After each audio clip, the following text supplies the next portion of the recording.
जिस पिता से एक बेटी को सबसे ज्यादा प्यार और सुरक्षा की उम्मीद होती है, उसी पिता ने अपनी ही 9 साल की मासूम बेटी अनम की हत्या कर दी। वजह ऐसी कि सुनकर हर कोई हैरान रहे। आरोप है कि पड़ोसी को हत्या के मामले में फंसाने की साजिश के तहत मासूम की जान ले ली गई। अब इस मामले में अदालत ने बड़ा फैसला सुनाया है।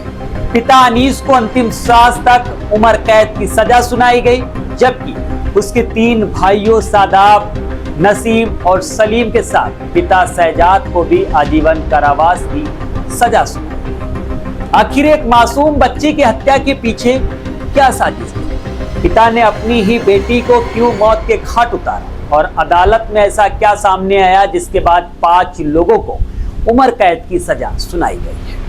दरअसल मीडिया रिपोर्ट्स के मुताबिक पूरा मामला पीलीभीत के अमरिया थाना क्षेत्र के माधोपुर गांव का बताया जा रहा है और घटना 2 दिसंबर 2022 की है। चलिए आपको पूरा मामला बताते हैं। बताया गया कि अनीस का पड़ोसी शकील के साथ विवाद चल रहा था। शकील ने अनीस और उसके भाई सादाब के खिलाफ दुष्कर्म का मामला दर्ज कराया था। आरोप है कि शकील केस वापस नहीं ले रहा था और इस मामले में कोर्ट से वारंट भी जारी हो चुका था। इसी वजह से शकील को हत्या के झूठे मामले में फंसाने की साजिश रची। आरोप है कि 2 दिसंबर 2022 को सरेंदा पट्टी में लगे उर्स मेले के दौरान अनीस अपने पिता शहजाद और 3 भाई सादाब, नसीम और सलीम के साथ गया था। इसके बाद ये लोग अनीस की 9 साल की बेटी अनम को मेले के पास से खेत में ले गए। रिपोर्ट्स के मुताबिक खेत में बच्ची को नींद की गोली दी गई, जिससे वो बेहोश हो गई। इसके बाद अनीस ने उसके सिर पर ईंट से वार किया। आरोप है इसके बाद बच्ची के हाथ पैर पकड़े और चाकू से वार करके उसकी हत्या कर दी, यानी उसे मौत के घाट उतार दिया। हत्या के बाद बच्ची के शव को पराली में छिपा दिया गया। इसके बाद अनीस खुद थाने पहुंचा और अपनी बेटी के लापता होने की झूठी सूचना दर्ज कराई। ऐसा इसलिए किया गया ताकि पुलिस को गुमराह किया जा सके और हत्या का आरोप पड़ोसी शकील पर लगाया जा सके। इसलिए पुलिस की जांच आगे बढ़ी तो पूरी साजिश सामने आने लगी। विवेचना के दौरान पुलिस ने साक्ष्य, फॉरेंसिक रिपोर्ट और गवाहों के बयानों के आधार पर मामले की कड़ियां जोड़ी। जांच में जिस शकील को फंसाने की कोशिश की गई थी, उसकी भूमिका सामने नहीं आई और उसे मामले से हटा दिया गया।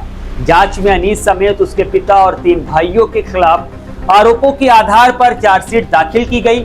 अदालत ने इस अपराध को बेहद बेरहम और गंभीर अपराध माना है। अपर सत्र न्यायाधीश ने मामले को कठोर मानते हुए अनीस को अंतिम सांस तक आजीवन कारावास की सजा सुनाई, यानी अदालत के आदेश के मुताबिक उसे जीवित रहते जेल से रिहा नहीं किया जाएगा। वही अनीस के पिता शहजादे और 3 भाइयों सादाब, नसीम और सलीम को भी आजीवन कारावास की सजा सुनाई गई है। अदालत ने सभी 5 आरोपियों पर 22,000 हजार रुपए का अर्थदंड लगाया है, यानी 5 पर 1,10,000 रुपए का जुर्माना लगाया गया। एक तरफ सिर्फ 9 साल की मासूम अनम की हत्या ने पूरे मामले को झकझोर कर रख दिया, तो दूसरी तरफ अदालत के इस फैसले ने साफ कर दिया किसी निर्दोष व्यक्ति को झूठे मुकदमे में फंसाने के लिए की गई ऐसी साजिश को बेहद गंभीर अपराध माना जाएगा।